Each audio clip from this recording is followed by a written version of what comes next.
Pasa, titanes, ¿cómo andáis? Mira, voy a hablaros hoy de mi problema cardíaco y las pesas.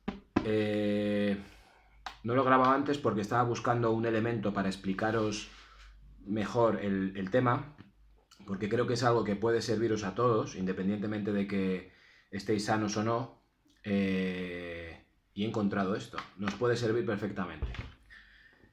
Mirad, en el momento... Bueno, os cuento primero la historia de dónde surge mi tema, ¿no? Yo cuando acabé magisterio, la carrera para ser profe, me interesaba mucho el tema del deporte y las artes marciales y demás, ¿no? Entonces, mi sueño, entre comillas, por decirlo de alguna manera, era tener un espacio propio en el que poder, bueno, pues seguir haciendo mis prácticas y enseñar lo poco que sabía, ¿no? Entonces, me interesaba también mucho el deporte para adultos y tercera edad. Entonces hice un máster en la Universidad Pontificia de Salamanca sobre actividad física y deporte para adultos y tercera edad, ¿no? Entonces tuve un profe que era un médico que nos daba una asignatura que no me acuerdo cuál era y hablaba de un trastorno que se producía por el exceso de deporte en edades tempranas. Y entonces se producía una hipertrofia del corazón que lo hacía menos eficiente. Y después, uno de los síntomas que uno tenía eran como vaídos, etcétera, o pequeños mareos, etcétera, ¿no? Entonces, yo no sé si por su gestión o por qué, yo estudiando eso, coincidió con la temporada en la que yo también entrenaba muchísimo en aquella época y sentía como mareos, etcétera, ¿no? Que probablemente viniese de las cervicales y de ciertos ejercicios y demás, pero bueno, yo le dije a mi madre, que vivía en casa de mis padres todavía, que quería hacerme un chequeo del corazón. Y entonces, por ese motivo, no porque tuviese ningún síntoma distinto a ese. Total, que fuimos a un chequeo rutinario y cuando me está haciendo el chequeo el médico, pues se detiene más de lo normal, ¿no? Y yo digo, ostras, aquí ya hay algo. Y entonces ya después nos explica. Y es verdad que yo tengo un trastorno congénito, es decir, nacido con ello, que es que una de las válvulas que hay en el corazón que se junta con la arteria, con la aorta, a ver si me equivoco, perdonadme, pero bueno, la esencia me la sé. Esa válvula, que debe ser de un tamaño así, más o menos pequeña, tiene una forma, está dividida, se abre y se cierra con la forma de una estrella de estas que tiene la marca Mercedes de coche, ¿vale? Sabéis cómo es, ¿no? O sea, una raya que se bifurca en dos. Y se generan tres puertecitas que se llaman valvas. Las valvas se abren, pasa la sangre y se cierran, ¿vale? Eso es una válvula normal. En mi caso, la válvula, en vez de tener tres valvas, está partida por la mitad y solo tiene dos valvas. Está partida por la mitad. Entonces es una válvula que funciona perfectamente, hace su función perfectamente, y el único tema es que todas las válvulas de todos los corazones se van deteriorando con los años porque en la zona que se abre y se cierra, ¿vale? Se va calcificando en todos los corazones, ¿no? Pero estas válvulas, la tendencia a calcificarse es mayor. Entonces, normalmente a mí me explicaron en su momento que hay gente que vive con ello y no se da cuenta y se muere con ello y bueno, pues no da más problemas, ¿no? Pero sí que es lo normal es que se calcifique, se empiece a calcificar por los bordes y esa válvula empieza a cerrar mal. Y al cerrar mal, lo que hay es un reflujo de sangre, es decir, la sangre sale, pero gotea para adentro, entonces no expulsas la cantidad de sangre que deberías de expulsar y se produce una insuficiencia. Entonces, eso es lo primero que le pasa a esa válvula, ¿no? Entonces, la operación es relativamente sencilla, es cambiar la válvula. Te pueden poner una biológica, que ojo, suele venir de los cerdos, tú date cuenta, o te pueden poner una, no sé si se llama sintética, vamos, una artificial. Cualquiera de las dos te vale, ¿no? Entonces, a mí me dijeron que el pronóstico normalmente es que empieza a dar problemas a partir de los 60 más o menos, y que hay que vigilarlo y que hay que hacer una revisión cada 10 años, luego cada 5 como la ITV, ¿no? Y luego cada 2 cada año, etcétera. Vale.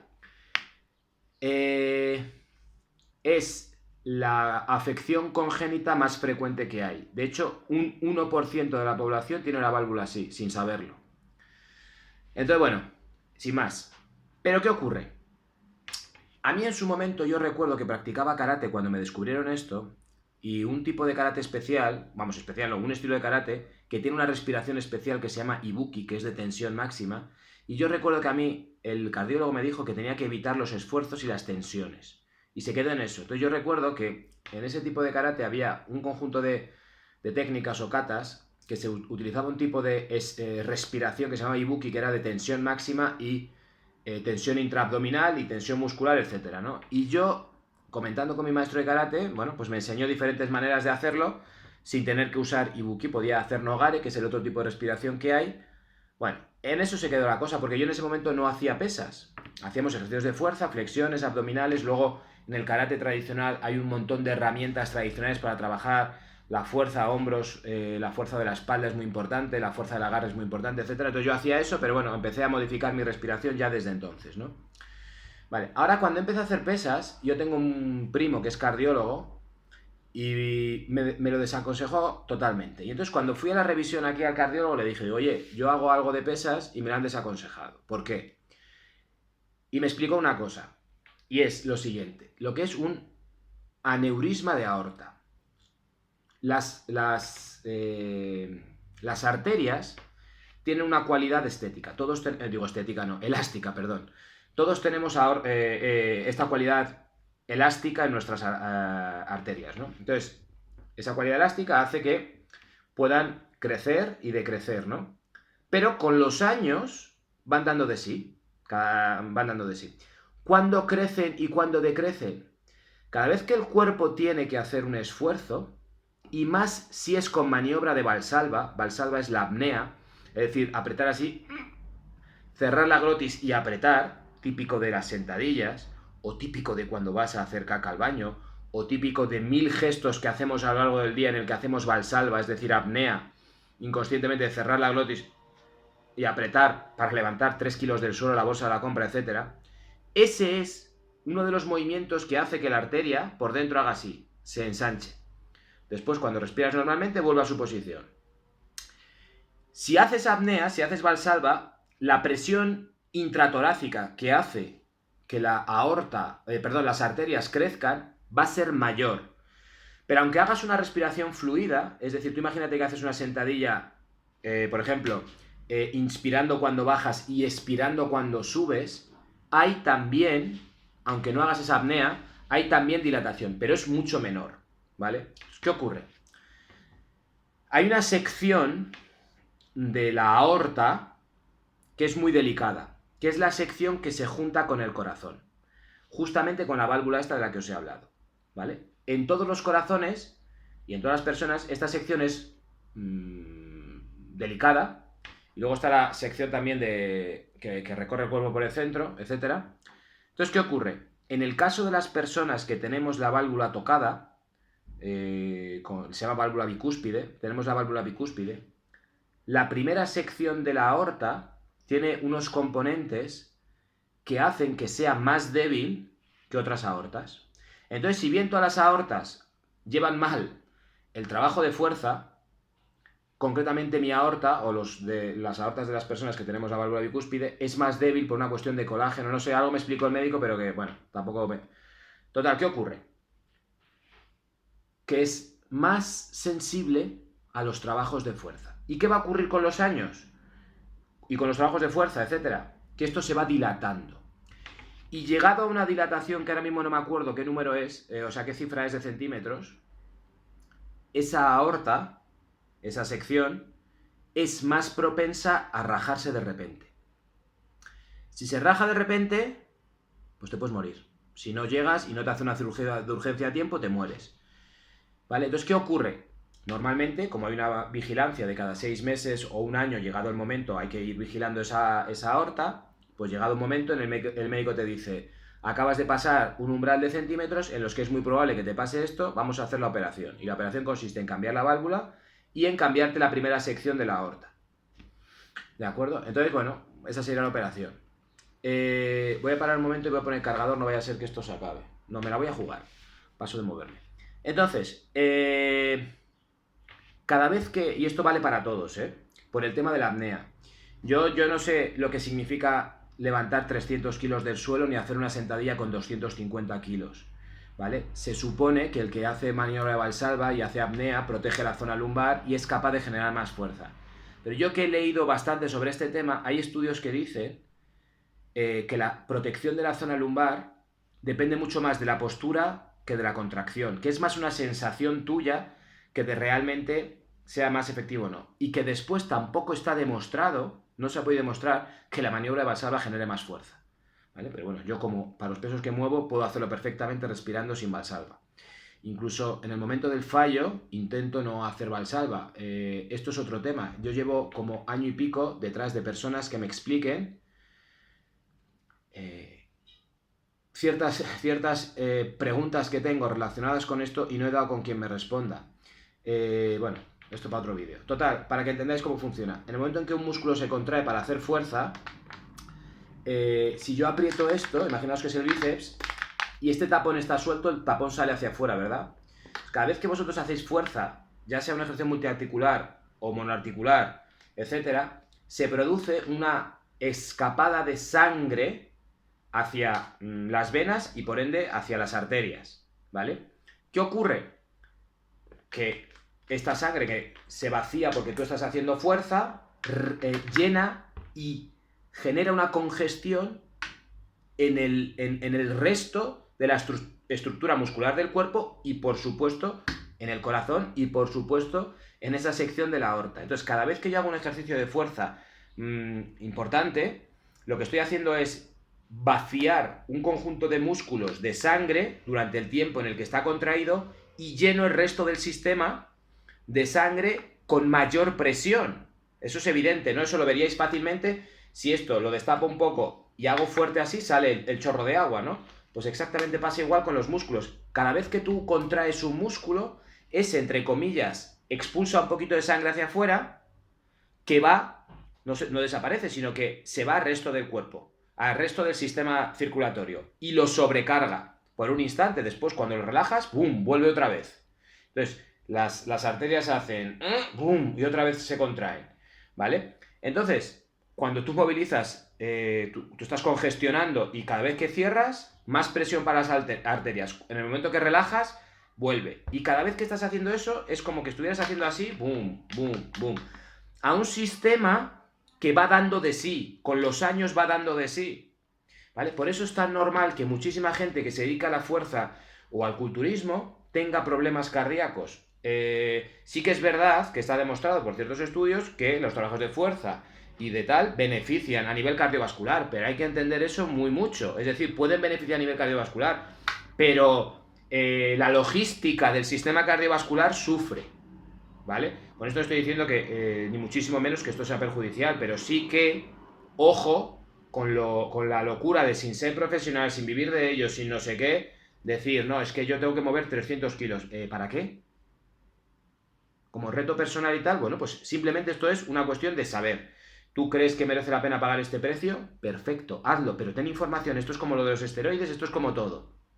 Es decir, una vez que entiendas el perjuicio, entre comillas, que puedes estar haciendo a la logística de tu sistema cardiovascular, intentando llegar a máximas, entrenando estilo Dorian, día sí, día también, con 19 años y queriendo dedicarte después a la jardinería, pero esta es mi pasión, esta es tal, vale. ¿Tienes toda la información? Perfecto. Eres libre de decidir lo que quieres hacer, pero tenla, ¿vale? O sea, esto va más allá simplemente de decir, a mí me escribe alguna persona por Instagram que me dice que con 18, 19 años, que ciertas historias que está viendo, que si Coleman, que si el otro, que si no sé qué, le están haciendo pensar si merece la pena. Y a mí me fascina que un chaval de 20 años sea consciente de que está guay lucir en la playa un cuerpo de la leche, pero ojo, que me estoy a lo mejor...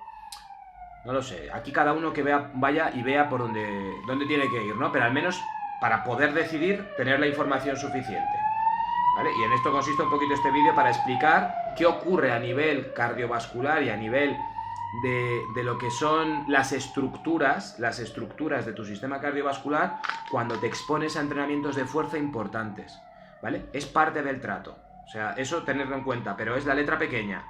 Y buscar información, ¿vale? Hay asociaciones que tienen su página web y tal que te informan muy bien. Pero claro, para firmar un contrato tú tienes que haberte leído la letra pequeña, y esta es parte de la letra pequeña que normalmente se desconoce a menos que alguien te lo diga, porque normalmente se dice que las pesas son buenas para el sistema cardiovascular y para muchas cosas son buenas, ¿eh? Pero para otras estáis entendiendo lo que está ocurriendo, ¿no? Entonces, bueno, pues no solamente para los que tenemos esta afección lo que hace es que esto sea muy malo, ¿vale? O sea, malo. Para los que no tienen esta afección, el trabajo, el desgaste, por decirlo de alguna manera, o la dilatación que se produce, está ahí, ¿vale? Y si tú entrenas muy fuerte y muy serio durante años, hay un costo que estás pagando a nivel cardiovascular, a nivel de corazón y a nivel de arterias y demás, ¿vale? Entonces, fírmalo o no lo firmes, pero ten en cuenta que está pasando, ¿de acuerdo? Entonces, bueno, en esto consiste este tema. Yo llevo como... Me quité del gimnasio ahora como 5 meses, ¿vale? Empecé a notar una serie de molestias, me paranoié, también estaba con las oposiciones, entonces, bueno, de alguna manera paré y empecé a correr, a centrarme más en correr y después a hacer ciertos ejercicios en casa, a modificar. Ahora tengo un mono tremendo, he empezado a hacer dominadas, tal. No es positivo, no es bueno para mí, pero bueno, yo conozco un poquito el trato, estoy yendo un poquito buscando la forma de trabajar sin llegar a un fallo extremo, sin llegar a una congestión, o sea, a un extremo, ¿vale? Para ver si logro de alguna manera mantener un trabajo de fuerza que sea lo menos perjudicial posible para mi sistema, ¿vale? Pero no logro orientarme, o sea, he preguntado a muchas personas que saben y todos me dicen que desconocen concretamente, en este caso puntual, desconocen concretamente qué método, qué sistema sería el más indicado para trabajar teniendo esta patología, ¿vale? Y no he preguntado a cualquiera, he preguntado a gente importante y esa gente importante incluso en su momento ha consultado, etcétera, y ninguno me sabe dar una respuesta adecuada, ¿eh? Lo más fácil de decir no lo hagas, que es lo que me dice el cardiólogo o es lo que me dice mi primo cardiólogo, etcétera. Tiene que haber una manera de hacerlo. A mí el no lo hagas no me sirve, ¿vale? Entonces yo quiero saber qué parte, cómo puedo trabajar cierta hipertrofia, la edad que tengo, causando el menor perjuicio posible a mi sistema cardiovascular, ¿vale? Entonces, bueno, pues es un proceso que a mí me toca esto y si descubro alguna forma de estar, de poder hacerlo de manera bien, pues dentro de unos años se sabrá si lo he hecho bien o no, o cuánto daño me he hecho. Esto es una cuestión de, ya digo, de un trato. Pero cualquiera que se involucra en un tema de deporte, de cierta... Y ojo, que ir 3 veces a hacer deporte, sea de correr, sea de pesas, sea de lo que sea, ya es importante, es un volumen importante, ¿eh? No penséis, no, es que yo soy amateur. Si eres amateur, pero cada semana te haces una media maratón, ¿o cómo es esto? Entonces, estás haciendo un trato con tu cuerpo y con el tiempo. ¿Eres consciente de ello? ¿De todo lo que puede pasar? ¿Te has informado para firmar ese contrato? Entonces, bueno, pues simplemente una invitación a una reflexión de decir, yo estoy en una rutina de deporte, todo deporte de alto rendimiento no tiene nada que ver con la salud en muchas ocasiones, pero bueno, pues tener información para saber por aquí, por ahí, voy a hacer un poquito menos, voy a hacer un poquito más, cuáles son mis objetivos y qué me estoy causando a mí mismo. ¿Qué beneficios y qué perjuicios? Lo pones en una balanza y dices, ¿quiero una vida de tigre o quiero una vida de gacela? Vale, pero ¿y si quiero con una de pantera me sirve, con una de gato montés me sirve? Vale, pero necesito tener información, que es lo que siempre digo, mucha información contrastada, después decides. Tú no te puedes lanzar porque tu colega lo haga y esté flipando y esté... Es que mira que bien me ha sentado. Bueno, vale, vamos a ver, ¿vale? Entonces no es dejarse llevar. Infórmate y decides. Un buen día, titanes. A ver, ¿me he dejado algo? Yo creo que no. Hala.